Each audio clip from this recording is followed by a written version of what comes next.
Dans cette ville que vous survolez avec nous, il manque en ce moment quelques Français, 11 exactement, dont on espérait la venue, car cette ville est Santiago du Chili, où se dispute depuis avant-hier une compétition dont nous avons été éliminés, la Coupe du monde de football. S'ils y étaient allés, les joueurs français auraient sans doute été surpris d'être aussi peu désorientés. Au climat près, en ce moment l'hiver approche, on se croirait presque en France.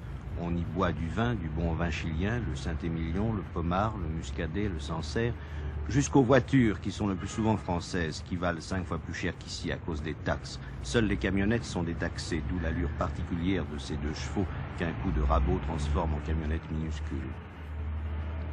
Ici non plus, on ne se sent pas désorienté, c'est la Chambre des députés.